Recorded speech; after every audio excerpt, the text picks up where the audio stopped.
Salut à tous ceux qui m'écoutent, merci d'avoir cliqué sur la vidéo, que ça soit par hasard ou intentionnel, c'est le geste qui compte. Et oui, ça fait presque 2 mois que je n'ai pas pointé le bout de mon museau sur YouTube, et je reviens parce qu'il fait trop chaud et j'en ai marre de travailler. Abonnez-vous de suite, mettez plein de pouces bleus, commentez cette vidéo comme des grands malades qui avaient plein de choses à dire. Ouais, parce qu'on a tous des trucs à dire, et moi le premier. À Tours souffle un vent de rébellion. Hier, 5 juillet, je prends note qu'à Tours, il y a la foire de Tours comme tous les ans. Et cette année, il y a eu la mise en place, pour y accéder, du pass sanitaire. Donc tous les gens qui voulaient se rendre à cet événement étaient obligés d'avoir leur pass sanitaire. Donc soit s'être fait vacciner ou avoir subi le test PCR. La ville de Tours compte à peu près 136 250 habitants, ce qui n'est pas rien. Sur ces 136 250 habitants, aucun ne s'est rendu à la fameuse foire de Tours. Cela voudrait dire qu'il y a une ville entière de plus de 130 000 habitants qui est soumise aux théories du complot. Il n'empêche que le lendemain, les organisateurs et la préfecture se sont réunis et ont aboli l'obligation de présenter le pass sanitaire ou le pass vaccinal, pour le grand bien des exposants.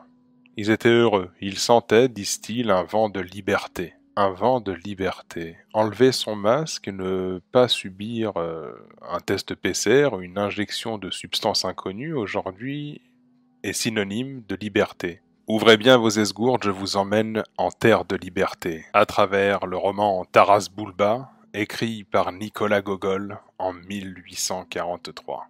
Hé hé, qu'est-ce que cela veut dire, enfant? Vous voilà tout silencieux, s'écria tout à coup Bulba, sortant de sa rêverie. On dirait que vous êtes devenus des moines. Au diable toutes les noires pensées.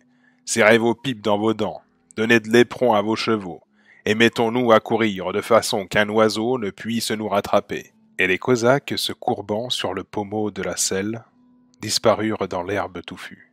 On ne voyait même plus leur bonnet. Le rapide éclair du sillon qu'ils traçaient dans l'herbe indiquait seul la direction de leur course. Le soleil s'était levé dans un ciel sans nuages, et versait sur la steppe sa lumière chaude et vivifiante. Plus on avançait dans la steppe, plus elle devenait sauvage et belle. À cette époque, tout l'espace qui se nomme maintenant la Nouvelle-Russie, de l'Ukraine à la mer Noire, était un désert vierge et verdoyant. Jamais la charrue n'avait laissé de traces à travers les flots incommensurables de ces plantes sauvages. Les seuls chevaux libres, qui se cachaient dans ces impénétrables abris, y laissaient des sentiers. Toute la surface de la terre semblait un océan de verdure dorée, qu'émaillaient mille autres couleurs. Parmi les tiges fines et sèches de la haute herbe, croissaient des masses de bleuets, aux nuances bleues, rouges et violettes. Le genêt dressait en l'air sa pyramide de fleurs jaunes.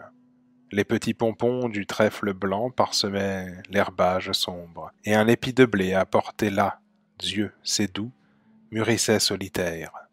Sous l'ombre ténue des brins d'herbe, glissaient en étendant le cou des perdrix à l'agile corsage. Tout l'air était rempli de mille chants d'oiseaux.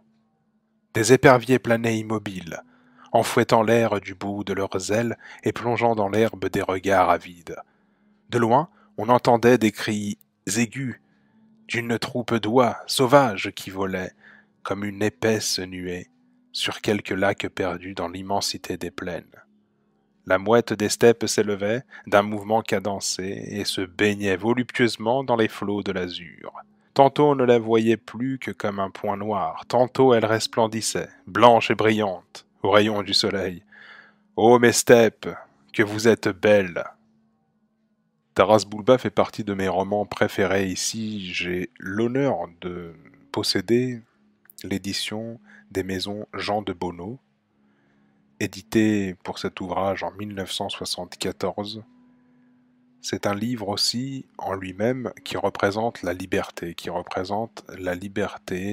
de pouvoir faire et donner à son peuple des œuvres ainsi transmises d'une qualité hors pair et hors norme.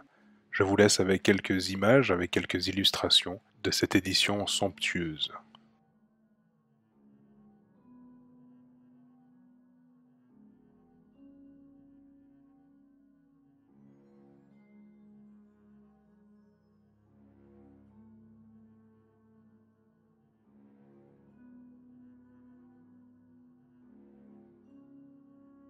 Et je rajouterais pour terminer qu'être enraciné dans son sol, là où on est né, c'est aussi une forme de liberté.